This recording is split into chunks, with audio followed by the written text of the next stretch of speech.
ಎಲ್ಲರಿಗೂ ಸ್ವಾಗತ. ಇಂದಿನ ವಿಡಿಯೋ ಕ್ಲಾಸ್ನಲ್ಲಿ ನಾವು 10ನೇ ತರಗತಿಯ ಗಣಿತ ವಿಷಯದ ಮೊದಲನೇ ಪಾಠವಾದ ಅರಿಥ್ಮೆಟಿಕ್ ಪ್ರೋಗ್ರೆಷನ್ ಈ ಪಾಠದ ಬಗ್ಗೆ ತಿಳಿದುಕೊಳ್ಳೋಣ. ಇಲ್ಲಿ ಒಂದು ಎಕ್ಸಾಂಪಲ್ನ ಕೊಟ್ಟಿದ್ದೀನಿ ಅಥವಾ ಒಂದಿಷ್ಟು ಸಂಖ್ಯೆಗಳನ್ನು ಕೊಟ್ಟಿದ್ದೀನಿ. 1, 4, 7, 10, 13 ಹೀಗೆ ಡಾಟ್ ಈ ಸಂಖ್ಯೆಗಳನ್ನು ನೋಡಿದರೆ ಮುಂದಿನ ಸಂಖ್ಯೆ ಯಾವುದಂತ ಹೇಳೋಕ್ಕೆ ಸಾಧ್ಯ ಇದೆ ನೋಡಿ. ಜಸ್ಟ್ ಟ್ರೈ ಮಾಡಿ.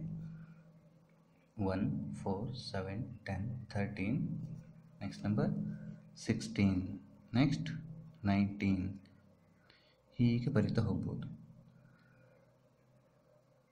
ಹೀಗೆ ಬರಿಬೇಕಾದ್ರೆ ನಮಗೇನು ಗೊತ್ತಾಗಬೇಕಿತ್ತು?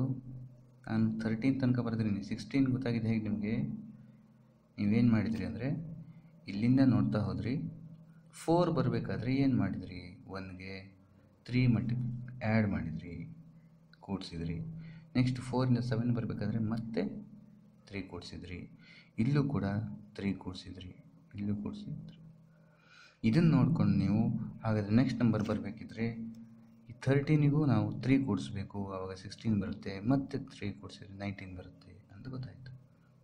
ಸೊ ಈ ಥರ ಯಾವುದೋ ಒಂದು ಕಾಮನ್ ಆದಂಥ ನಂಬರನ್ನು ಕೂಡಿಸ್ತಾ ಒಂದಿಷ್ಟು ಸಂಖ್ಯೆಗಳನ್ನು ನಾವು ಪಟ್ಟಿ ಮಾಡಿದರೆ ಅಥವಾ ಒಂದಿಷ್ಟು ನಂಬರ್ಗಳನ್ನು ಸೇರಿಸಿ ಬರೆದ್ರೆ ಇದಕ್ಕೆ ನಾವು ಅರಿಥ್ಮೆಟಿಕ್ ಪ್ರೋಗ್ರೆಷನ್ ಅಂತ ಕರಿತೇವೆ. ಇನ್ನೊಂದು ಉದಾಹರಣೆ ನೋಡುವ. 2, ಇದಕ್ಕೆ ನಾನು 4ಅನ್ನು ಕೂಡಿಸ್ತಾ ಹೋಗ್ತೀನಿ. 2 + 4 6, 6 + 4 10, 14, 18, 22. ಇದು ಮತ್ತೊಂದು AP. ಇಲ್ಲೂ ಅಷ್ಟೇ ಎಷ್ಟನ್ನು ಕೂಡಿಸ್ತಾ ಹೋಗಿದ್ದು ನಾನು ಇಲ್ಲೇ ಬರಿತೀನಿ. ಕೂಡಿಸ್ತಾ ಹೋಗಿದ್ದು ಪ್ಲಸ್ ಮಾಡಿದ್ದು ಎಷ್ಟನ್ನು? 4. ಇನ್ನೊಂದು ಎಕ್ಸಾಂಪಲ್ ನೋಡೋಣ. 10, 5, 0, -5, -10, -15 ಇಲ್ಲಿ ನಾವು ಕೂಡಿಸ್ತಾ ಹೋಗಿದ್ದ ನೋಡುವ. 10 ಇದ್ದು 5 ಆಗಬೇಕಾದ್ರೆ ಏನು ಮಾಡಬೇಕು? ನಾವು ಕಳಿಬೇಕು. ಎಷ್ಟನ್ನು ಕಳೆದಿದ್ದು? 5ಅನ್ನು ಕಳೆದಿದ್ದು. ನಾವು ಕೂಡಿಸ್ತಾ ಇದ್ದಿದ್ದು ಇವೆರಡರಲ್ಲಿ, ಇಲ್ಲಿ ಕಳೀತಾ ಇದ್ದಿದ್ದು. ಅದನ್ನ ಇನ್ನೊಂದು ರೀತಿ ಹೇಳೋದಾದರೆ -5ಅನ್ನು ಕೂಡಿಸಿದ್ದು. ಇಲ್ಲೂ ಅಷ್ಟೇ ನೋಡಿ. 5 0 ಆಗಬೇಕಾದ್ರೆ ಏನು ಮಾಡಬೇಕು? 5 ಕಳೆದಿದ್ದು ಅಥವಾ -5ಅನ್ನು ಕೂಡಿಸಿದ್ದು. ಹೀಗೆ ಬರೆಯುವ. -5ಅನ್ನು ಆ್ಯಡ್ ಮಾಡಿದ್ದು ನೋಡಿ. ಇಲ್ಲಿ ಗೊತ್ತಾಗುತ್ತೆ ನೋಡಿ. 0 ಇದ್ದು -5 ಆಗಬೇಕಾದ್ರೆ ನಾವು -5ಅನ್ನು ಏನು ಮಾಡಬೇಕು? ಕೂಡಿಸಿದ್ದು. ಆದ್ದರಿಂದ ಇಲ್ಲಿ ನಾವು -5ಅನ್ನು ಕೂಡಿಸಿದ್ದೀವಿ. ಸೊ ನೆಕ್ಸ್ಟ್ ನಂಬರ್ ಬರಬೇಕಾದ್ರೆ ಫಸ್ಟ್ ನಂಬರಿಗೆ ನಾವು ಕೂಡಿಸಿ ಬರಿತೀವಲ್ಲ, ಇದಕ್ಕೆ ನಾವು ಅರಿಥ್ಮೆಟಿಕ್ ಪ್ರೋಗ್ರೆಷನ್ ಅಂತ ಕರಿತೀವಿ. ಅದು ಪ್ಲಸ್ ನಂಬರೇ ಆಗಬೇಕಂತಿಲ್ಲ, ಮೈನಸ್ ನಂಬರ್ ಕೂಡ ಆಗ್ಬೋದು. ಈ ಕೂಡಿಸ್ತಾ ಹೋಗೋದು ಅಥವಾ ಕಳೀತಾ ಹೋಗೋದು ಅನ್ನೋದನ್ನು ಮ್ಯಾಥ್ಸಲ್ಲಿ ನಾವು ಅಥವಾ ಈ ಅರಿಥ್ಮೆಟಿಕ್ ಪ್ರೋಗ್ರೆಷನಲ್ಲಿ ಹಾಗೆ ಹೇಳೋದಿಲ್ಲ. ಇವುಗಳ ಡಿಫ್ರೆನ್ಸ್ ಎಷ್ಟು ಅಂತ ನೋಡೋಣ. 4ರಲ್ಲಿ 1 ಕಳೆದ್ರೆ ಎಷ್ಟು? 3. 7ರಲ್ಲಿ 4 ಕಳೆದ್ರೆ 3. 10ರಲ್ಲಿ 7 ಕಳೆದ್ರೆ 3. ಅಂದರೆ ಪ್ರತಿ ಎರಡೆರಡು ಸಂಖ್ಯೆಗಳ ನಡುವಿನ ಡಿಫ್ರೆನ್ಸ್ ಸೇಮ್ ಇದೆ. ಆದ್ದರಿಂದ ಈ ಕೂಡಿಸ್ತಾ ಹೋಗೋದು ಕಳೀತಾ ಹೋಗೋದು ಅದನ್ನು ನಾವು ಬಿಟ್ಟು ಒಂದು ಹೆಸರು ಕೊಡ್ತೀವಿ, ಕಾಮನ್ ಡಿಫರೆನ್ಸ್ ಅಂತೇಳಿ.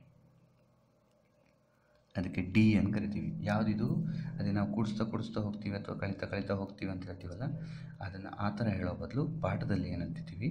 ಕಾಮನ್ ಡಿಫರೆನ್ಸ್ ಅಂತ ಕರಿತೀವಿ. ಎರಡು ಒಂದೇ ನೋಡಿ. ಇವುಗಳ ವ್ಯತ್ಯಾಸ 3 ಅಥವಾ 1ಕ್ಕೆ 3 ಕೂಡಿಸಿದ್ರೆ 4 ಬರುತ್ತೆ, ಕೂಡಿಸಿದ್ರೆ 7 ಬರುತ್ತೆ. ಅಥವಾ ಅವುಗಳ ನಡುವಿನ ವ್ಯತ್ಯಾಸ ಕಾಮನ್ ಡಿಫರೆನ್ಸ್ ಸೇಮ್. ಕಾಮನ್ ಯಾಕೆ? ಎಲ್ಲದರಲ್ಲೂ ಕಾಮನ್ ಆಗಿ 3 ಇದೆ. ಡಿಫ್ರೆನ್ಸ್ ಅನ್ನೋದು ಕಾಮನ್ ಆಗಿದೆ, ಆದ್ದರಿಂದ ಅದಕ್ಕೆ ಕಾಮನ್ ಡಿಫರೆನ್ಸ್ ಅಂತ ಕರಿತೀವಿ. ಯಾವುದೇ ಒಂದು AP ಬರಬೇಕಿದ್ರೂ ನಮಗೆ 2 ನಂಬರ್ಗಳು ಇಂಪಾರ್ಟೆಂಟ್. ಮೊದಲನೇದಾಗಿ ಫಸ್ಟ್ ನಂಬರ್ ಯಾವ್ದು ಕೊಟ್ಟಿದ್ದಾರೆ ನೋಡ್ಕೋಬೇಕು. ನೋಡಿ, ಇಲ್ಲಿ 1 ಇದೆ, ಇಲ್ಲಿ 2 ಇದೆ, ಇಲ್ಲಿ 10 ಇದೆ. ಅದು ಇಂಪಾರ್ಟೆಂಟ್. ನಾನು ಉದಾಹರಣೆಗೆ ಫಸ್ಟ್ ನಂಬರ್ಗೆ 7 ಅಂತ ಕೊಡ್ತೀನಿ. ಕಾಮನ್ ಡಿಫರೆನ್ಸ್ ಇದಕ್ಕೆ ಏನೊಂದು ಇಂಗ್ಲೀಷ್ ಅಕ್ಷರ ಇದೆ, ಕೊನೆಗೆ ಹೇಳ್ತೀನಿ. ಕಾಮನ್ ಡಿಫರೆನ್ಸ್ ಒಂದು 2 ಅಂತಿರಲಿ. ಹಾಗಾದರೆ ಒಂದು AP ಬರೀರಿ ಅಂತ ಹೇಳಿದರೆ ಇದು ಫಸ್ಟ್ ಟರ್ಮ್, ಇದಕ್ಕೆ A ಅಂತ ಕರಿತೀವಿ. ಕೊನೆಗೆ ಹೇಳ್ತೀನಿ ಅದನ್ನ. First term 7, common difference 2. ಅದನ್ನ AP ಬರೀರಿ ಅಂತ ಹೇಳಿದರೆ ನೋಡಿ ಫಸ್ಟ್ ನಂಬರ್ 7, ಇಲ್ಲಿನ ನಂಬರ್ ಡಿಫ್ರೆನ್ಸ್ 2 ಬರಬೇಕಾದ್ರೆ ಇಲ್ಲಿ ಎಷ್ಟಿರಬೇಕು 9. ಸೊ 9ರಲ್ಲಿ 7 ಕಳೆದ್ರೆ ಎಷ್ಟು 2 ಡಿಫ್ರೆನ್ಸ್. ಅಥವಾ ಕೂಡಿಸ್ತಾ ಹೋಗೋದು 7, 9, 11, 13. ಸೊ ಇದು ಒಂದು ಎ ಪಿ ಆಯಿತು. ಇದು ಎಕ್ಸಸೈಸಲ್ಲಿದೆ. ಎ ಮತ್ತು ಡಿ ಕೊಟ್ಟಾಗ ಫಸ್ಟ್ ನಂಬರ್ ಮತ್ತು ಕಾಮನ್ ಡಿಫ್ರೆನ್ಸ್ ಕೊಟ್ಟಾಗ ಎ ಪಿ ಬರೀರಿ ಅಂತ ಹೇಳಿದ್ರೆ ಈ ಥರ ಕೂಡಿಸ್ತಾ ಹೋಗೋದು. ಈಗ ಇನ್ನೊಂದು ನಂಬರ್ ಬರ್ತೀನಿ. 1, 2, 4, 7, 11, 16 ಇದೊಂದು ನಂಬರ್ ಬರ್ತೀನಿ. ಇದು ಎ ಪಿ ಆಗುತ್ತಾ ಇಲ್ವ ನೋಡೋಣ. ಡಿಫ್ರೆನ್ಸ್ ನೋಡಬೇಕು. ಎ ಪಿ ಆಗಬೇಕಾದ್ರೆ ಡಿಫ್ರೆನ್ಸ್ ನೋಡಬೇಕು.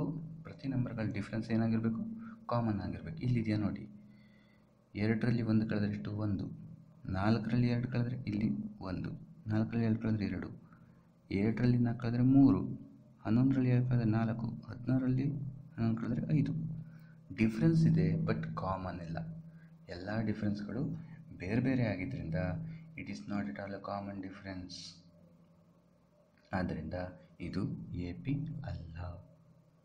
ಎ ಪಿ ಆಗಬೇಕಾದ್ರೆ ಕಾಮನ್ ಡಿಫ್ರೆನ್ಸ್ ಇರಬೇಕು. ಪರೀಕ್ಷೆಯಲ್ಲಿ ಲೆಕ್ಕ ಕೇಳಿದರೆ ಹೇಗೆ ಮಾಡೋದು? ಅದಕ್ಕೋಸ್ಕರ ನಿಮಗೆ ಈ ನಂಬರ್ಗಳನ್ನೆಲ್ಲ ಒಂದು ಫಾರ್ಮಲ್ಲಿ ಬರೀತೀನಿ. ಅದಕ್ಕೆ ಜನರಲ್ ಫಾರ್ಮ್ ಕರಿತೇವೆ. A1, A2, A3 ಹೀಗೆ ಕೊನೆಯದೊಂದು AN. ಎನ್ ಅಂದರೆ ಏನು 10 ಆಗಿರ್ಬೋದು, 20 ಆಗಿರ್ಬೋದು. ಎ ಪಿ ಅದು ಎಷ್ಟಾದರೂ ಆಗಿರ್ಬೋದು. 50 ನಂಬರ್ ಇದ್ದರೆ A50 ಅಂತ ಬರಿತೀವಿ. ಸೊ ಈ ನಂಬರ್ಗಳು ಇವೆಲ್ಲ ನಂಬರ್ಗಳಾಗಿದ್ದರೆ ಇವುಗಳ ಡಿಫ್ರೆನ್ಸ್ ಸೇಮ್ ಇದ್ದರೆ ಅದಕ್ಕೆ ನಾವು ಎ ಪಿ ಅಂತ ಕರಿತೀವಿ. So A2 minus A1, A3 minus A2, A4 minus A2 minus A1, A3 minus A2, A4 minus A3. ಇವೆಲ್ಲರದ್ದು ಸಂಖ್ಯೆದು ಇದರಲ್ಲಿ ಡಿಫ್ರೆನ್ಸ್ ಸೇಮ್ ಇದ್ದರೆ ಅದು ಎ ಪಿ ಹೌದು ಅಂತ ಹೇಳ್ಬೋದು. ಉದಾಹರಣೆಗೆ ಈ ಲೆಕ್ಕವೇ ನೋಡೋಣ. ನೋಡಿ A1 ಯಾವುದು ಇದರಲ್ಲಿ? A1 7, A2 9, A3 11, A4 13. ಇದು ಎ ಪಿಯಲ್ಲಿ ಇದೆಯಾ ಇಲ್ವಾ ನೋಡೋದಕ್ಕೆ ಎಕ್ಸಾಂಪಲ್ ತೋರಿಸ್ತಿರೋದು ನಾನು. 7 ಮೈನಸ್ 2 9, ಇದು 2. 9 ಮೈನಸ್ 11 7 ಮೈನಸ್ ಅಲ್ಲ, 9 ಮೈನಸ್ 7 2, 11 ಮೈನಸ್ 9 2, 13 ಮೈನಸ್ 11 2. ಎಲ್ಲದರಲ್ಲೂ ಕಾಮನ್ ಡಿಫ್ರೆನ್ಸ್ 2 ಇರೋಕ್ಕೆ ಹೋಗಿ ಈ ಎ ಪಿ ಅನ್ನೋದು ಈ ನಂಬರ್ಸ್ ಅನ್ನೋದು ಎ ಪಿಯಲ್ಲಿದೆ. Check whether these numbers are in A P ಅಂತ ಕೇಳ್ತಾರೆ. ಆವಾಗ ಡಿಫ್ರೆನ್ಸ್ ನೋಡಬೇಕು. 7ರಲ್ಲಿ 9 ಕಳಿರಲ್ಲ, 9ರಲ್ಲಿ 7 ಕಳಿಬೇಕು. ಸೂತ್ರ ನೋಡಿ, A2 minus A1, A3 minus second ನಂಬರಿಂದ ಫಸ್ಟ್ ನಂಬರನ್ನು ಕಳಿಬೇಕು. ಆವಾಗ ಎ ಪಿಲಿ ಇದೆಯಲ್ವ ಗೊತ್ತಾಗುತ್ತೆ. ಈಗ general form of A P ನೋಡೋಣ. A1, A2, A3, A4, AN. First ಟರ್ಮ್ಗೆ ನಾವು ಎ ಅಂತ ಕರಿತೀವಿ. ಆವಾಗಲೇ ಇಲ್ಲಿ ತೋರಿಸಿದ್ದೀನಿ ಮೇಲ್ಗಡೆ ಒಂದು ಲೆಕ್ಕ ನೋಡಿ. ಇಲ್ಲಿ ಫಸ್ಟ್ ಟರ್ಮ್ ಎ ಅಂತ ಬರ್ತಿದ್ವಲ್ಲ, ನಾವು ಎ ಅಂತ ಕರಿತೀವಿ. ಸೆಕೆಂಡ್ ಟರ್ಮ್ ಬರಬೇಕಿದ್ರೆ ಫಸ್ಟ್ ಟರ್ಮ್ಗೆ ಏನು ಮಾಡ್ತೀವಿ ನಾವು? ಡಿನ ಕೂಡಿಸ್ತೀವಿ. ಎಗೆ ಡಿನ ಕೂಡಿಸ್ತೀವಿ. ಮೂರನೇ ಟರ್ಮ್ ಬೇಕಾದರೆ ಸೆಕೆಂಡ್ ಟರ್ಮಿಗೆ ಒಂದು ಡಿ ಕೂಡಿಸ್ತೀವಿ. ಎ ಪ್ಲಸ್ ಡಿ ಇದು ಸೆಕೆಂಡ್ ಟರ್ಮ್. ಇದಕ್ಕೆ ಒಂದು ಡಿ ಕೂಡಿಸ್ತೀವಿ. ಅಂದರೆ ಏನಾಯ್ತದು? ಎ ಪ್ಲಸ್ 2D ಅಂತಾಯಿತು ಮೂರನೇ ಟರ್ಮ್. ನೆಕ್ಸ್ಟ್ ನಾಲ್ಕನೇ ಟರ್ಮ್ ಬೇಕಿದ್ರೆ ಮೂರನೇ ಟರ್ಮಿಗೆ ಒಂದು ಡಿ ಕೂಡಿಸ್ತೀವಿ. ಮೂರನೇ ಟರ್ಮಿಗೇನು 2D, ಇದಕ್ಕೊಂದು ಡಿ ಕೂಡಿಸ್ತೀವಿ. ಆವಾಗ ಎ ಪ್ಲಸ್ 3D ಅಂತಾಯಿತು. ಹಾಗೆ ಬರಿತಾ ಹೋದರೆ ನೆಕ್ಸ್ಟ್ ಟರ್ಮ್ ಇದು A5 ಅನ್ನೋದು ಎ ಪ್ಲಸ್ 4D ಆಗುತ್ತೆ. ನೋಡಿ 5ಗೆ 4 ಬಂತು, 4ಗೆ 3 ಬಂತು, 3ಗೆ 2 ಬಂತು. ಹಾಗಾದರೆ ಲಾಸ್ಟ್ ಟರ್ಮ್ ಏನಾಗ್ಬೋದು? ಎ ಪ್ಲಸ್ nth ಟರ್ಮ್ ಅಥವಾ AN ಅನ್ನೋದು ಎ ಪ್ಲಸ್ ಯಾವ ಡಿ ಆಗ್ಬೋದು ಗೊತ್ತಾ? ನೋಡಿ 5ಗಿಂತ ಒಂದು ಕಮ್ಮಿ 4, 4ಗಿಂತ 1 ಕಮ್ಮಿ 3, 3ಗಿಂತ 1 ಕಮ್ಮಿ 2, ಹಾಗೆ ಎನ್ಗಿಂತ 1 ಕಮ್ಮಿ n-1. ಆದ್ದರಿಂದ ನಾವು ಜನರಲ್ ಫಾರ್ಮ್ ಬರೆಯೋದಾದರೆ A plus D, A plus 2d, A plus n-1 into D. ಇದು first term, second term, third term, ಇದು ಲಾಸ್ಟ್ ಟರ್ಮ್. ಅದಕ್ಕೆ ನಾವು formula an = a plus n-1 into D ಅಂತ ಕರೀತೀವಿ. ಪರೀಕ್ಷೆಯಲ್ಲಿ what is the nth term of A B ಅಂತ ಕೇಳ್ತಾರೆ. ಅದಕ್ಕೆ ನಾವು formula an = a plus n-1 into D ಅಂತ ಬರೀಬೇಕಾಗತ್ತೆ. ಈಗ ಈ ಸೂತ್ರವನ್ನು ಬಳಸ್ಕೊಂಡು ಎ ಪಿ ಬರೀರಿ ಅಂತ ಬರುತ್ತೆ. ಎ ಪಿ ಅಂದರೆ ಅದೇ 1, 4, 7 ಆ ಥರದ್ದು ಬರೆದಿದ್ವಲ್ಲ, ಆ ಥರದ್ದು ಬರೀರಿ ಅಂತ ಬರುತ್ತೆ. ಅದು ಹೇಗೆ ಬರೆಯೋದು ನೋಡು, ಒಂದು ಎಕ್ಸಾಂಪಲ್. ಇದೆಲ್ಲ ಎಕ್ಸಸೈಸಲ್ಲಿದೆ, ಒಂದು ಲೆಕ್ಕ ನೋಡಿ. an = 3n + 2 ಅಂತಿದೆ. ಈ ಫಾರ್ಮ್ದಲ್ಲಿ ಎ ಮತ್ತು ಡಿಗೆ ಅವರೇ ಬೆಲೆ ಹಾಕಿ, ಎನ್ ಗೊತ್ತಿಲ್ಲ, ಎ ಮತ್ತು ಡಿಗೆ ಅವರೇ ಬೆಲೆ ಹಾಕಿ ಒಂದು ಸೂತ್ರ ಕೊಟ್ಟಿದ್ದಾರೆ, 3n + 2. ಆಯಿತಾ? ಇದು ಯಾವುದೋ ಒಂದು ಎ ಪಿಯ ಫಾರ್ಮೆಟ್ ಅಥವಾ ಫಾರ್ಮುಲಾ. ಎ ಪಿ ಬರೀರಿ ಅಂತ ಬರುತ್ತೆ.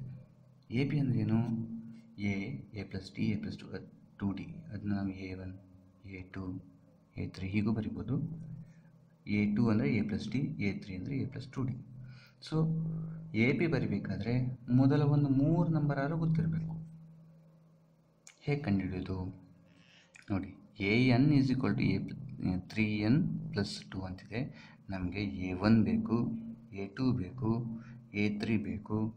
ಯಾರಾದರೂ 3 ನಂಬರ್ ಕಂಡುಹಿಡಿದು ಮುಂದೆ ಡಾಟ್ ಹಾಕಿದರೆ ಎ ಪಿ ಆಗಿಬಿಡುತ್ತೆ. ಇನ್ನೊಂದ್ಸಲ ಹೇಳ್ತೀನಿ ನೋಡಿ. an = 3n + 2. ಇದು ಎಷ್ಟನೇ ಪದದ್ದು? n-ನೇ ಪದದ್ದು. ನನಗೆ ಫಸ್ಟ್ ಪದದ್ದು, 2ನೇ ಪದದ್ದು, 3ನೇ ಪದದ್ದು ಬೇಕು. ಅದಕ್ಕೆ n ಇದ್ದಲ್ಲೆಲ್ಲ 1, 2, 3 ಹಾಕೋದು. ಉದಾಹರಣೆ ನೋಡಿ, 3 × 1 + 2 ಎಷ್ಟಾಯಿತು? 3 + 2 ಎಷ್ಟಾಯಿತು? 5. 3 × 2, ಯಾಕೆ 2 ಹಾಕಿದ್ದು? n ಇದ್ದಲ್ಲಿ 2 ಇದೆ, +2. 3 × 2 = 6 +2 8. ನೆಕ್ಸ್ಟ್ 3 × 3 + 2. ಮೊದಲು ಗುಣಿಸ್ಬೇಕು ಬಾಡ್ಮಸ್ ಪ್ರಕಾರ. 3 × 3 = 9 +2 11. ನೋಡಿ, 5 5 3 8 8 3 11. ಸೊ ಎ ಪಿ ಬರೀರಿ ಅಂತ ಹೇಳಿದಾಗ ಏನು ತೋರಿಸ್ಬೇಕು ನಾವು? 5 8 11 ಈ ಥರ ಕೇಳ್ತಾರೆ. ಅದರಲ್ಲೇ ಇನ್ನೊಂದು ಲೆಕ್ಕ ಕೇಳ್ತಾರೆ. ವಾಟ್ ಈಸ್ a20 ಅಂತ ಕೇಳ್ತಾರೆ. ಎನ್ ಅಂದರೆ ಇಷ್ಟು, ವಾಟ್ ಈಸ್ a20 ಅಂತೇಳಿ 1 ಮಾರ್ಕ್ ಕ್ವಶನ್ ಇದೆ. a20 ಕೇಳಿದ್ರೆ ಏನು ಮಾಡ್ಬೇಕು ನಾವು? ಇದೇ ಸೂತ್ರಕ್ಕೆ ಹಾಕಬೇಕು.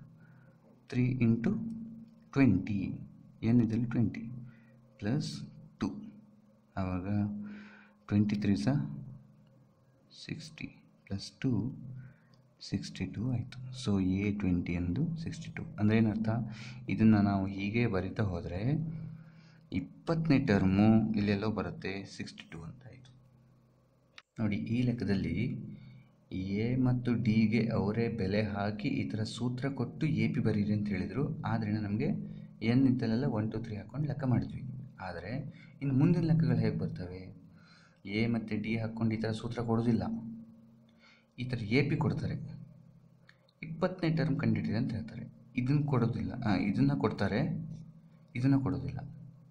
ಇದನ್ನು ಕೊಟ್ಟರೆ 1 ಮಾರ್ಕಿನ ಲೆಕ್ಕ ಇವೆಲ್ಲ. ಈ ಥರ ಎ ಪಿನೇ ಕೊಟ್ಟು 20ನೇ ಟರ್ಮ್ ಕಂಡುಹಿಡಿಯಿರಿ ಅಂತಾರೆ. ಹೇಗೆ ಮಾಡೋದು? ಆವಾಗ ಎ ಮತ್ತು ಡಿ ಇಲ್ಲಿ ಹಾಕಿದ್ರು ಅಂತ ಹೇಳಿದ್ನಲ್ಲ, ಎ ಮತ್ತು ಡಿ ಹಾಕ್ಕೊಂಡು ಕೊಟ್ಟಿದ್ರು ಅನ್ನಲ್ಲ. ಇಂಥ ಲೆಕ್ಕಗಳಲ್ಲಿ ಎ ಮತ್ತು ಡಿ ನಾವೇ ಹಾಕ್ಕೊಂಡು ಕಂಡುಹಿಡ್ಕೊಂಡು ಲೆಕ್ಕ ಮಾಡಬೇಕಾಗುತ್ತೆ. ಅದು ಹೇಗೆ ಅಂತ ಮುಂದಿನ ಲೆಕ್ಕದಲ್ಲಿ ನೋಡೋಣ. ನೋಡಿ, ಇಲ್ಲಿ ಲೆಕ್ಕ ಬರ್ತಿದ್ದೀನಿ. ಎ ಪಿ 1 4 7 ... ಹೋಗ್ತಿದೆ. Find 50th term and 100th term. ಅಂದರೆ 50ನೇ ಪ್ಲೇಸಲ್ಲಿ ಯಾವ ನಂಬರ್ ಬರುತ್ತೆ, ಇದೇ ಥರ ಬರೀತಾ ಹೋದರೆ 100ನೇ ಪ್ಲೇಸಲ್ಲಿ ಯಾವ ನಂಬರ್ ಬರುತ್ತೆ ಅಂತ ಕೇಳಿದ್ದಾರೆ. ನಮ್ಮ ಹತ್ರ ಇರೋ ಫಾರ್ಮುಲಾ ಒಂದೇ. ಎಷ್ಟನೇ ಪ್ಲೇಸಲ್ಲಿರೋ ನಂಬರ್ ಬೇಕು ಅಂತಿದ್ರೆ an = a plus n-1 into D. ಈ ಫಾರ್ಮುಲಾ ಎಷ್ಟನೇ ಪ್ಲೇಸಲ್ಲಿ ಯಾವ ನಂಬರ್ ಇದೆ ಅಂತ ಕಂಡುಹಿಡಿಯುತ್ತೆ. ನೋಡಿ, ಇಲ್ಲಿ 1ನೇ ಲೆಕ್ಕ ಏನು ಕೇಳಿದರೆ 50ನೇ ಪ್ಲೇಸಲ್ಲಿ. ನಾವು ಅದಕ್ಕೆ a50 ಅಂತ ಬರ್ಕೋಬೇಕು. n ಅಂದರೆ 50. ನೆನ್ಪಿಟ್ಕೋಬೇಕು, TH ಅಂತ ತಲ್ಲಿದ್ದಾಗ ಅದು n ಅಂತ ಅರ್ಥ. ಅಂದರೆ 50ನೇ ಪ್ಲೇಸ್ 100ನೇ ಪ್ಲೇಸ್. ಇದೊಂದು ಸಲ ಲೆಕ್ಕ, 1ನೇ ಲೆಕ್ಕ 50ನೇ ಪ್ಲೇಸಲ್ಲಿ ಯಾವ ನಂಬರ್ ಇದೆ ಅಂತೇಳಿ, 2ನೇ ಲೆಕ್ಕ 100th ಪ್ಲೇಸಲ್ಲಿ ಯಾವುದಿದೆ ಅಂತ ನೋಡ್ಕೊಳ್ಳೋಕ್ಕೋಸ್ಕರ. ಸೊ A50 ಅಂತ ಹಾಕ್ಕೋಬೇಕು. ಅದಕ್ಕೆ ಸೂತ್ರ ಹಾಕೋಬೇಕಾದ್ರೆ ನಮಗಿಲ್ಲಿ ಎ ಅಂದರೆ ಎಷ್ಟು, ಡಿ ಅಂದರೆ ಎಷ್ಟು ಗೊತ್ತಿರಬೇಕು. ಅದನ್ನು ಇಲ್ಲಿ ಸೈಡ್ ಮಾಡ್ಕೋಬೇಕು. ಎ ಅಂದರೆ ಈ ಲೆಕ್ಕದಲ್ಲಿ ಎ ಎಷ್ಟಿದೆ ನೋಡಿ, ಫಸ್ಟ್ ಟರ್ಮ್ ಎ 1. ಡಿ ಅಂದರೆ ಏನು ಹೇಳಿದ್ದೀನಿ ನಾನು, 2ನೇ ಟರ್ಮಿಂದ 1ನೇ ಟರ್ಮ್ ಕಳಿಬೇಕು. 4 - 1 ಎಷ್ಟು 3, ಆದ್ದರಿಂದ ಡಿ 3. ಎನ್ ಅಂದರೆ ಈ ಸೂತ್ರದಲ್ಲಿ ನೋಡಿ, ಎನ್ ಅಂದರೆ ಈಗಲೇ ಹೇಳಿದ್ದೀನಿ 50. ಇದನ್ನ ಈ ಲೆಕ್ಕಕ್ಕೆ ಹಾಕಬೇಕು. ಏನಾಗುತ್ತೆ, 1 + 50 - 1 × 3 ದಟ್ ಈಸ್ 1 + 50 - 1. ಇದನ್ನ ಚಾಕ್ಲೇಟ್ ಹಂಚು ಲೆಕ್ಕ ಮಾಡೋದಲ್ಲ, 50ರಲ್ಲಿ 1 ಕಳೆದ್ರೆ 49 × 3 ದಟ್ ಈಸ್ 1 + 3 × 9 = 27, 2 3 × 4 = 12, 14.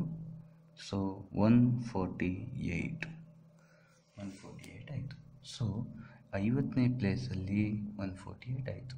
ಈಗ 100th ಪ್ಲೇಸಲ್ಲಿ ಏನು ಬರುತ್ತೆ ನೋಡಿ, ಸೇಮ್ ಸೂತ್ರ, A + 1 + 100 - 1 × 3 that is 1 + 99 × 3 that is 1 + 27, 297. ಕೂಡಿಸಿದ್ರೆ ಏನಾಯಿತು, 1 298. ಇದು 100th ಪ್ಲೇಸಲ್ಲಿರೋ ನಂಬರ್ ನೋಡಿ. ಈಗ ನೆಕ್ಸ್ಟ್ ಒಂದು ಲೆಕ್ಕ ಕೊಟ್ಟಿದ್ದೀನಿ, 2 6 10 ... ಇದೊಂದು A P. Which term is 78 ಅಂತ ಕೇಳಿದ್ದಾರೆ. ಅಂದರೆ ಹೀಗೆ ಬರಿತಾ ಹೋದರೆ ಯಾವುದೋ ಒಂದು ಪ್ಲೇಸಲ್ಲಿ 78 ಬರುತ್ತಂತೆ. ಅದು ಎಷ್ಟನೇ ನಂಬರು? 2 ಅನ್ನೋದು ಫಸ್ಟ್ ನಂಬರ್, 6 ಅನ್ನೋದು 2ನೇ ನಂಬರ್, 10 ಅನ್ನೋದು 3ನೇ ನಂಬರ್. ಹಾಗಾದರೆ 70 ಅನ್ನೋದು ಎಷ್ಟನೇ ನಂಬರು ಅಂತ ಕೇಳಿದ್ದಾರೆ. ಅಂದರೆ ವಿಚ್ ಟರ್ಮ್ ಅಂತ ಕೇಳಿದ್ದಾರೆ. ನೋಡುವ, ನಮಗೆ ಇದೇ ಸೂತ್ರದಲ್ಲೇ ಎಲ್ಲರೂ ಸಿಗೋದು. AN = A + n - 1 × D. ನಮ್ಗೆ ಏನಾದರೂ ಗೊತ್ತಿದೆ ನೋಡುವ. ಫಸ್ಟ್ ಟರ್ಮ್ ಗೊತ್ತಿದೆಯಾ? ಎ, ಹೌದು 2. ಕಾಮನ್ ಡಿಫ್ರೆನ್ಸ್ ಗೊತ್ತಿದೆಯಾ? ಗೊತ್ತಿದೆ, 6 - 2 4. ಈ 78 ಯಾವುದಿದು? ಎನ್ನ ಎನ್ನ ಅಂತ. ಎನ್ ಅಂದರೆ ಏನು, ಎನ್ ಅಂದರೆ ಏನು, ಇನ್ನೊಂದ್ಸಲ ಹೇಳ್ತೀನಿ ನೋಡಿ. ಎನ್ ಅಂದರೆ ಆ ಪ್ಲೇಸು, AN ಅಂದರೆ ಆ ಪ್ಲೇಸಲ್ಲಿರೋ ನಂಬರ್. ಹಿಂದಿನ ಲೆಕ್ಕದಲ್ಲಿ ನೋಡಿ 50th ನಂಬರ್ ಕೇಳಿದ್ದಿಲ್ಲಿ, ಹೌದಾ? ಅಂದರೆ ಇದು ಎನ್ನು. 50ನೇ ಪ್ಲೇಸಲ್ಲಿ ಯಾವ ನಂಬರ್ ಇತ್ತು? 148. ಅದು A50 ಅಥವಾ AN. ನೋಡಿ 100ನೇ ಪ್ಲೇಸಲ್ಲಿ ಯಾವುದಿತ್ತು ಅಂತ, 298 298 ಇದೆ, ಹೌದಾ? ಸೊ 100ನೇ ಪ್ಲೇಸಲ್ಲಿ 298. ಆ 100ನೇ ಪ್ಲೇಸ್ ಅನ್ನೋದು ಎನ್, 298 ಅನ್ನೋದು AN. ಹಾಗಾದರೆ ಈ ಲೆಕ್ಕದಲ್ಲಿ ನೋಡಿ, ಹೀಗೆ ಬರಿತಾ ಹೋದಾಗ 78 ಅನ್ನೋದು ಒಂದು ಪ್ಲೇಸಲ್ಲಿ ಕೂತ್ಕೊಂಡಿದೆ. ಅದು ಎಷ್ಟನೇ ಪ್ಲೇಸು ಅಂತ ಗೊತ್ತಿಲ್ಲ ಅಂದರೆ ಅದು ಎನ್ ಗೊತ್ತಿಲ್ಲ ಅಂತ ಅರ್ಥ. ಇದೇನಾಗಾದರೆ AN. ಮೊದಲಿನ ಲೆಕ್ಕಕ್ಕೂ ಈ ಲೆಕ್ಕಕ್ಕೂ ವ್ಯತ್ಯಾಸ ಏನಂದರೆ, ಮೊದಲಿನ ಲೆಕ್ಕದಲ್ಲಿ ಪ್ರಶ್ನೆ ಕೇಳಿದರೆ ಉತ್ತರ ಕಂಡುಹಿಡಿದು ಕೇಳಿದರೆ, ಆದರೆ ಈ ಲೆಕ್ಕದಲ್ಲಿ ಉತ್ತರ ಕೊಟ್ಬಿಟ್ಟಿದ್ದಾರೆ. ಏನಂತ? 78 ಇದೆ, ಎಷ್ಟನೇ ಪ್ಲೇಸಲ್ಲಿ ಅಂತ ಉಲ್ಟಾ ಹೋಗ್ಬೇಕು ನಾವು. ಹಿಂದಿನ ಲೆಕ್ಕದಲ್ಲಿ 50ನೇ ಪ್ಲೇಸಲ್ಲಿ ಎಷ್ಟನೇ ನಂಬರ್ ಇತ್ತು, ಯಾವ ನಂಬರ್ ಇತ್ತು? 148. ಈ ಲೆಕ್ಕದಲ್ಲಿ 78 ಎಷ್ಟನೇ ಪ್ಲೇಸಲ್ಲಿದೆ ಅಂತ ಬೇಕು. ಅದನ್ನು ತುಂಬ ಪ್ರಾಕ್ಟೀಸ್ ಮಾಡಿದಾಗ ಗೊತ್ತಾಗುತ್ತೆ, ಒಂದೇ ಸಲ ಗೊತ್ತಾಗೋದಿಲ್ಲ, ಪುನಃ ಕೇಳಿ ಗೊತ್ತಾಗುತ್ತೆ. ನೋಡಿ ಈಗ ಲೆಕ್ಕ ಹೇಗೆ ಮಾಡ್ತೀನಿ ನೋಡಿ. AN ಅಂದರೆ 78 ನೋಡಿ, ಇದು ಉತ್ತರ ನಮ್ಮದು. ಹಿಂದಿನ ಲೆಕ್ಕದಲ್ಲಿ ನೋಡಿ ಲಾಸ್ಟಿಗೆ ಬಂದಿತ್ತು, ಈಗ ನಾವು ಫಸ್ಟೇ ಬರ್ಕೋತೀವಿ, ಯಾಕಂದರೆ ಆ ಪ್ಲೇಸಲ್ಲಿ ಆ ನಂಬರ್ ಇದೆ ಅಂತೆ. ಯಾವ ಪ್ಲೇಸಲ್ಲಿ ಅಂತ ಗೊತ್ತಿಲ್ಲ. ಈಗ A ಅಂದರೆ 2 ಪ್ಲಸ್ ಗೊತ್ತಿಲ್ಲದಿರೋ ಪ್ಲೇಸ್ ಇದು n - 1 × D ಅಂದರೆ ಎಷ್ಟು? 4. ನೋಡಿ ಈಗ ನಮಗೆ ಲೆಕ್ಕಾಚಾರ ಮಾಡುವ ಅಭ್ಯಾಸ ಗೊತ್ತಿರಬೇಕು. 78 = 2 + 4 × n 4n - 4 ಚಾಕ್ಲೇಟ್ ಹಂಚು ಲೆಕ್ಕ, 4 × n 4n 4 × 4 ಮೈನಸ್ ಇದೆ. ಈಗ ನೋಡಿ 78 = 4n ಫಸ್ಟ್ ಬರ್ಕೋತೀನಿ, 2ರಲ್ಲಿ 4 ಕಳೆದ್ರೆ -2. ಇದನ್ನು ನಾನು ಈಚೆ ತರ್ತೀನಿ, 78 plus 2 is equal to 4n ಅಂದರೆ ಎಷ್ಟಾಯಿತು 80 ಆಯಿತು. So n is equal to 80 divided by 4 20 ಅಂದರೆ 20th ಪ್ಲೇಸಲ್ಲಿ ಯಾವ ನಂಬರ್ ಇತ್ತು 78 ಇದೆ ಅಂತ ಆಯಿತು. ಸೊ ಇದು ಉಲ್ಟಾ ಲೆಕ್ಕ. ಆವಾಗ 50th ಪ್ಲೇಸಲ್ಲಿ 148 ಇತ್ತು, ಈಗ 78 20th ಪ್ಲೇಸಲ್ಲಿದೆ, ಉಲ್ಟಾ ಲೆಕ್ಕ. ನೋಡಿ ಇನ್ನೊಂದು ಲೆಕ್ಕ ಕೊಟ್ಟಿದ್ದೀನಿ. Angles of a triangle are in A P. Smallest angle is 50 degree. Find other angles. ಏನಿದು? Angles of a triangle are in A P. ಟ್ರಯಾಂಗಲಲ್ಲಿ ಒಟ್ಟು ಎಷ್ಟು ಆ್ಯಂಗಲ್ ಇದ್ದಾವೆ? 3 ಆ್ಯಂಗಲ್ ಇದ್ದಾವೆ. ಆ 3 ಆ್ಯಂಗಲ್ ಹೇಗಿದ್ದಾವೆ ಅಂದರೆ, ಒಂದು ಆ್ಯಂಗಲಿಗೆ ಒಂದು ಕೂಡಿಸಿದರೆ 2ನೇ ಆ್ಯಂಗಲ್ ಬರುತ್ತೆ, ಅದಕ್ಕೆ ಅದೇ ಸಂಖ್ಯೆನ ಕೂಡಿಸಿದರೆ 3ನೇ ಆ್ಯಂಗಲ್ ಬರುತ್ತೆ.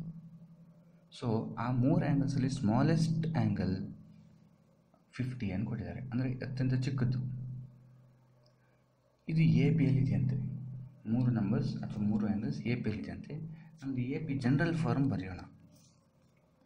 First term A, second term A plus D, ಮೂರನೇದು A plus 2d. A plus 3d ಬೇಕಾ? ಬೇಡ, ಯಾಕಂದರೆ ಟ್ರಯಾಂಗಲಲ್ಲಿ ಇರೋದೇ 3 ಆ್ಯಂಗಲ್ಸ್. ಇವು 3 ಎ ಪಿಯಲ್ಲಿದೆ.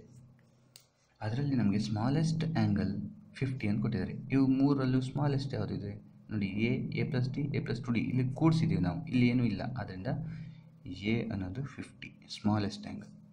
ಇದು ಬರ್ಕೊಳ್ಳೋಣ. 50 ಪ್ಲಸ್ ಡಿ, 50 ಪ್ಲಸ್ 2d. ಇದು 3 ಆ್ಯಂಗಲ್ಸ್. ಇನ್ನೊಂದು ಪ್ರಾಪರ್ಟಿ ನಮ್ಗೆ ಗೊತ್ತಿರಬೇಕು. Sum of 3 angles of triangle ಎಷ್ಟು? 180 ಡಿಗ್ರಿ. ಸೊ ಈ 3 ಆ್ಯಂಗಲ್ಸ್ ಕೂಡಿಸಿದರೆ ನಮ್ಗೆ ಎಷ್ಟು ಬರಬೇಕು? 180 ಡಿಗ್ರಿ. ನೋಡಿ 50, ಅದಕ್ಕೇನೋ ಒಂದು ಕೂಡಿಸ್ತೀವಿ, ಅದಕ್ಕೇನೋ ಇನ್ನೊಂದು ಸಲ ಕೂಡಿಸ್ತೀವಿ, 3 ಕೂಡಿಸಿದಾಗ ಏನು ಬರುತ್ತೆ? 180 ಬರುತ್ತೆ. ಹಾಗಾದರೆ ಅದು ಯಾವುದು ನೋಡಬೇಕು. ಈಗ ಕೂಡಿಸಲಕ್ಕ ನೋಡಿ, 50 50 50 150 ಪ್ಲಸ್ ಇಲ್ಲೊಂದು ಡಿ, ಇಲ್ಲೊಂದು 2d, 3d is equal to 180. 3d is equal to 180 minus plus ರೀತಿಯವರೆಗೂ minus 150, that is 30. d is equal to 30 divide by 3 ಎಷ್ಟಾಯಿತು? 10 ಆಯಿತು. ಆದ್ದರಿಂದ ಎಷ್ಟೆಷ್ಟು ಕೂಡಿಸ್ತಾ ಹೋಗಿದ್ದೀವಿ ಅಂತಾಯಿತು? 10 ಅನ್ನು. ಹಾಗಾದರೆ ಆ್ಯಂಗಲ್ಸ್ ಯಾವುದಲ್ಲ? ಆ್ಯಂಗಲ್ಸ್ ಬರಿಬೇಕಿದ್ನ 50 ಪ್ಲಸ್ 10, 50 ಪ್ಲಸ್ ನೋಡಿ 2d, 2 × 10 20, ಅಂದರೆ ಏನಾಯಿತು? 50 ಡಿಗ್ರಿ, 60 ಡಿಗ್ರಿ, 70 ಡಿಗ್ರಿ. ಹೌದಲ್ಲೂ ಚೆಕ್ ಮಾಡಿ. ಇವು 3 ಕೂಡಿಸಿದ್ರೆ 180 ಆಗುತ್ತಾ ನೋಡಿ, 60 180 ಆಗುತ್ತೆ. ಸೊ ಇವು 3 ಕೂಡಿಸಿದ್ರೆ 180. ಇವು 3 ಎ ಪಿಯಲ್ಲಿದ್ದಾವೆ ನೋಡಿ, 10 ಕೂಡಿಸಿ ಬಂದಿರೋದು. ಇವು 3 ಎ ಪಿಯಲ್ಲಿದ್ದಾವೆ. ಇನ್ನೊಂದು ಲೆಕ್ಕ ನೋಡಿ. Find the number of terms in A P 100, 96, 92 ... 12. ಒಂದೇನರ್ಥ? ಇಲ್ಲಿಂದ ಶುರುವಾಗಿರೋ ಎ ಪಿ ಇಲ್ಲಿ ಮುಗೀತು. ಇದು ಫಸ್ಟ್ ಟರ್ಮ್, ಇದು ಸೆಕೆಂಡ್ ಟರ್ಮ್, ಥರ್ಡ್ ಟರ್ಮ್, ಇದು ಲಾಸ್ಟ್ ಟರ್ಮ್. ಇಲ್ಲಿಂದ ಇಲ್ಲಿಗೆ ಒಟ್ಟು ಎಷ್ಟು ಟರ್ಮ್ ಇದ್ದಾವೆ? Find the number of terms. How many terms are there in between these numbers. ಇವಿಷ್ಟರಲ್ಲೂ ಟೋಟಲಿ ಎಷ್ಟು ನಂಬರ್ಸ್ ಇದ್ದಾವೆ? ಇಲ್ಲಿ ಡಾಟಲ್ಲಿ ಹಾಕಿದ್ವಿಲ್ಲ, 100ಇಂದ ಶುರು ಮಾಡ್ತಾ ಹೋಗಿ 4 ಕಳೀತಾ ಹೋಗಿದ್ದು ನೋಡಿ, ಇಲ್ಲಿ 12 ಬಂದು ನಿಲ್ಲುತ್ತೆ. ಹಾಗಾದರೆ ಅಲ್ಲಿಂದ ಅಲ್ಲಿಗೆ ಎಷ್ಟು ನಂಬರ್ ಇದೆ ಅಂತ ಬೇಕು ನೋಡಿ. ಇದು ಲಾಸ್ಟ್ ನಂಬರ್.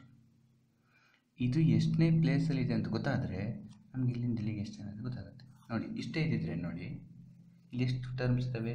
3 ಟರ್ಮ್ಸ್ ಇದೆ. ಇದು ಎಷ್ಟನೇದು? 3ನೇದು. ಇದು 3ನೇದು, 3 ಟರ್ಮ್ ಇದೆ. ಇದು ನೆಕ್ಸ್ಟ್ ನಂಬರ್ ಇದೆ 4ನೇದು, 4 ಟರ್ಮ್ ಇದೆ. ಹಾಗೆ ಇದು ಎಷ್ಟನೇದು ಅಂತ ಗೊತ್ತಾದರೆ ಇಲ್ಲಿಂದ ಇಲ್ಲಿಗೆ ಎಷ್ಟು ಟರ್ಮ್ ಇದೆ ಅಂತ ಗೊತ್ತಾಗುತ್ತೆ. ಹೌ ಮೆನಿ ಟರ್ಮ್ಸ್ ಅನ್ನೋದಕ್ಕೆ ಉತ್ತರ ಗೊತ್ತಾಗುತ್ತೆ. ಹೌ ಮೆನಿ ಟರ್ಮ್ಸ್ ಅಂತ ಉತ್ತರ ಗೊತ್ತಾಗಬೇಕಾದ್ರೆ ಇದು ಎಷ್ಟನೇ ಪ್ಲೇಸಲ್ಲಿದೆ ಅಂತ ಗೊತ್ತಾಗಬೇಕು. ವಿಚ್ ಟರ್ಮ್ ಅಂತ ಆವಾಗಲೇ ಹೇಳಿದ್ನಲ್ಲ, ನಮಗಿಲ್ಲಿ ಎನ್ ಬೇಕು. ಇದು ಎಷ್ಟನೇ ಪ್ಲೇಸಲ್ಲಿದೆ ಅಂತ ಬೇಕು. So again same formula, n is equal to a plus n minus 1 into d. A ಅಂದರೆ ಗೊತ್ತಿದೆ 100, ಡಿ ಅಂದರೆ ನೋಡಿ 96 ಮೈನಸ್ 100, ದಟ್ ಈಸ್ -4. ನೋಡಿ ಇದೇನು 12, ಇದು ಕೊನೆಯ ನಂಬರ್ ಎನ್. ಎನ್ ಗೊತ್ತಿಲ್ಲ, ಎನ್ ಗೊತ್ತಿಲ್ಲ ನಮಗೆ, ಅಂದರೆ ಇದು ಎಷ್ಟನೇ ಟರ್ಮ್ ಅಂತ ಗೊತ್ತಿಲ್ಲ. ಆ ನಂಬರ್ ಗೊತ್ತಿಲ್ಲ, ಎಷ್ಟನೇ ನಂಬರ್ ಅಂತ ಗೊತ್ತಿಲ್ಲ. ಸೇಮ್ ಆವಾಗ ಮಾಡಿರೋಂಥ ಲೆಕ್ಕನೇ ಇದು. ಲಾಸ್ಟ್ ಪ್ಲೇಸಲ್ಲಿ 12 ಇದೆ. That is equal to 100 plus n minus 1 into d ಅಂದರೆ -4. That is 100. ಈಗ ನೋಡಿ -4ಇಂದ ಏನು ಗುಣಿಸಿದರೆ -4n minus into minus plus 4. That is 100 plus 4 104 minus 4n. ಇಲ್ಲಿ 12 ಇದೆ. ಈಗ -4n ಈಚೆಗೆ ಬಂದರೆ 4n ಆಗುತ್ತೆ. 104 12 ಆಚೆಗೆ ಹೋದರೆ -12 ಆಗುತ್ತೆ. ನೋಡ್ಕೊಳ್ಳಿ, -4n ಈಚೆ ತಂದ್ರಿ, 12 ಆಚೆ ತೊಗೊಂಡ್ರಿ. 4n is equal to 92. n is equal to 92 divide by 4. 4 2 8, 4 3 12. ಅಂದರೆ 23ನೇ ಪ್ಲೇಸಲ್ಲಿ 12 ಇದೆ ಅಂತ ಆಯಿತು. ಆದ್ದರಿಂದ ಇಲ್ಲಿಗೆ ಎಷ್ಟು ನಂಬರ್ ಇದೆ ಅಂತ ಆಯಿತು? There are 23 terms. ಇಲ್ಲಿಂದ ಇದು first term, second term, third term, ಇದು 23ನೇ ಟರ್ಮ್. ಅಂದರೆ ಇಲ್ಲಿಂದ ಇಲ್ಲಿಗೆ 23 ಟರ್ಮ್ ಇದೆ ಅಂತ ಆಯಿತು. ಕೊನೆಯದಾಗಿ ನಾವು ಲೆಕ್ಕ ನೋಡೋಣ. If 4th term and 7th terms are 11 and 20 respectively, find A P. ಒಂದು ಎ ಪಿಯಲ್ಲಿ 4ನೇ ಪ್ಲೇಸಲ್ಲಿ ಮತ್ತು 7ನೇ ಪ್ಲೇಸಲ್ಲಿ 11 ಮತ್ತು 20 ಇದೆಯಂತೆ. 4th term 11, 7th term 20. ಹಾಗಾದರೆ ಎ ಪಿ ಬರಿಬೇಕಂತೆ. ಎ ಪಿ ಬರಿಬೇಕಾದ್ರೆ ನಾನು ಆವಾಗಲೇ ಹೇಳಿದೆ, ಮೊದಲ 3 ನಂಬರ್ ಬರೆದು ಡಾಟ್ ಡಾಟ್ ಹಾಕಿದರೆ ಆಯಿತು. ಇಲ್ಲಿ ಕೊಟ್ಟಿದ್ದೇನು? 4th ಟರ್ಮ್ ಅಂತೆ. 4th ಟರ್ಮ್ ಹೇಗೆ ಬರ್ತೀವಿ ನಾವು? A4 ಎಷ್ಟಂತೆ? 4th term 11. ಈಚೆ 7th ಟರ್ಮ್ ಈಸ್ 20. ನೋಡಿ, A7 20, 7ನೇ ಪ್ಲೇಸಲ್ಲಿರೋ ನಂಬರ್ 20 ಅಂತ. ಇದನ್ನ ಹೇಗೆ ಕಂಡುಹಿಡಿಯೋದು? ನಮ್ಮ ಹತ್ರ ಫಾರ್ಮುಲಾ ಇದ್ದಾವೆ. A4 ಅಂದರೆ A ಪ್ಲಸ್ 3D. ನೆನಪಿದೆಯಾ? 4ನೇ ಪ್ಲೇಸಲ್ಲಿ ಒಂದು ಕಮ್ಮಿ ಅಂತ ಹೇಳಿದ್ದೀನಿ, ಡಿಗೆ ಒಂದು ಕಮ್ಮಿ. ನೋಡಿ, ಆವಾಗಲೇ ತೋರಿಸಿದ್ದೀನಿ. ಥರ್ಡ್ ಟರ್ಮ್ ಅಂದರೆ 2D, 4th ಟರ್ಮ್ ಅಂದರೆ 3D. ಅದನ್ನೇ ಇಲ್ಲಿ ಬರಿತಾ ಇದ್ದೇನೆ ಅಷ್ಟೇ. ಸೊ A4 ಅಂದರೆ A ಪ್ಲಸ್ 3D ಅಂದರೆ 11. ಇಲ್ಲಿ A ಪ್ಲಸ್ 7 1 ಕಳೆದ್ರೆ 6D 20. ಇವುಗಳನ್ನು ಏನು ಮಾಡೋದು? ಇದು ಇಂಪಾರ್ಟೆಂಟ್. ಇದನ್ನು ಸೈಮಲ್ಟೇನಿಯಸ್ ಇಕ್ವೇಷನ್ ಅಥವಾ pair of linear equation part ಅದರ ಮೂಲಕ ಸಾಲ್ವ್ ಮಾಡೋಕ್ಕಾಗುತ್ತೆ. ಅದು ನೆಕ್ಸ್ಟ್ ಪಾರ್ಟ್ ಇರೋದ್ರಿಂದ ನಾನು ಅದನ್ನೀಗ ಸದ್ಯಕ್ಕೆ ಹೇಳೋಕ್ಕೆ ಹೋಗೋದಿಲ್ಲ. ಹೇಗೆ ಮಾಡ್ಬೋದು ಅಂದರೆ, ನೋಡಿ, ಇಲ್ಲಿ ಎಷ್ಟು ಡಿ ಇದ್ದಾವೆ? 6D ಇದ್ದಾವೆ. ಅದನ್ನು ನಾನು A plus 3D plus 3D is equal to 20 ಬರಿತೀನಿ. ಇದನ್ನು ಬೇರೆ ಬೇರೆ ರೀತಿಯಲ್ಲಿ ಮಾಡೋದಕ್ಕಾಗುತ್ತೆ. ನಿಮಗೆ ಸದ್ಯಕ್ಕೆ ಈ ಥರ ಹೇಳ್ತಿದ್ದೀನಿ.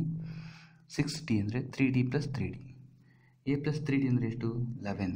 A ಪ್ಲಸ್ 3D ಅಂದರೆ 11 plus 3D is equal to 20 is equal to 20 minus 11.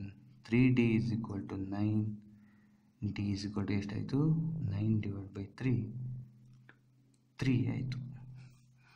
D is equal to 3 ಅಂತ ಆಯಿತು. ಅದನ್ನು ನಾವು ಈ ಲೆಕ್ಕಕ್ಕೆ ಹಾಕೋಣ. ನಮಗೆ ಎ ಬೇಕು ನೆಕ್ಸ್ಟು. ಯಾಕೆ ಅಂದರೆ ಎ ಪಿ ಬರಿಬೇಕು. ಎ ಪಿ ಅಂದ್ರೇನು? A plus D, A plus 2D ಅದು ಬೇಕು. ಸೊ ಎ ಮತ್ತು ಡಿ ಬೇಕು. ಡಿ ಸಿಕ್ತು, ಎ ಬೇಕಾದರೆ ಇಲ್ಲಿ ಸೂತ್ರಕ್ಕೆ ಹಾಕೋಣ. ಎ ಪ್ಲಸ್ 3 ಇಂಟು ಡಿ ಅಂದರೆ ಎಷ್ಟು? 3 is equal to 11. A plus 3 3 9 is equal to 11. A is equal to 11 minus 9. A is equal to 2. So a is equal to 2 ಮತ್ತು D is equal to 3 ಬಂತು. ನಾವು already ಕಲಿತ ಹಾಗೆ A ಮತ್ತು D ಸಿಕ್ಕಿದರೆ A P ಬರೆಯೋಕ್ಕಾಗುತ್ತೆ. General form of A P ಏನು? A plus D, A plus 2D. ಅದಕ್ಕೆ ಕರೆಕ್ಟಾಗಿ ಬರೆಯೋದ್ರೆ 2 ಪ್ಲಸ್ 3, 2 ಪ್ಲಸ್ 3, 2 ಇಂಟು 3 ಹೀಗೆ ಹೋದರೆ 2 2 + 3 5, ಇಲ್ಲಿ 6 to 8 ಹೀಗೆ 11 ಬರ್ತಾ ಹೋಗುತ್ತೆ. ಸೊ 3 ನಂಬರ್ ಬರೋದು ಸಾಕು, ಇದು ಎ ಬಿ ಆಗಿದೆ. ಸೊ ಇವಿಷ್ಟು 1ನೇ ಭಾಗ nth ಟರ್ಮ್ ಕಂಡುಹಿಡಿಯುವಂಥ ಲೆಕ್ಕದ ಒಂದಿಷ್ಟು ಲೆಕ್ಕಗಳು. ಇದಕ್ಕೆ ಸಂಬಂಧಪಟ್ಟಂತಹ ಎಕ್ಸಸೈಸ್ಗಳನ್ನು ನಾನು ನಂತರ ಕೊಡ್ತೇನೆ, ವಾಟ್ಸಪ್ ಮೂಲಕನೇ ಕಳಿಸ್ತೇನೆ. ಇದರಲ್ಲಿ ಏನೇ ಡೌಟ್ ಇದ್ದರೂ ನನ್ನ ಸಪ್ರೇಟಾಗಿ ಕೇಳಿ. ಕೆಲವು ಲೆಕ್ಕಗಳ ಅರ್ಥ ಆಗಲಿಲ್ಲ ಅಂದರೆ ಪುನಃ ಅದನ್ನು ರಿವೈಂಡ್ ಮಾಡ್ಕೊಂಡು ನೋಡಿ. ಹೆಚ್ಚಿನ ವಿವರಣೆಗಳನ್ನು ತರಗತಿಯಲ್ಲಿ ಕೊಡೋದಕ್ಕೆ ಪ್ರಯತ್ನ ಮಾಡ್ತೀನಿ. Thank you.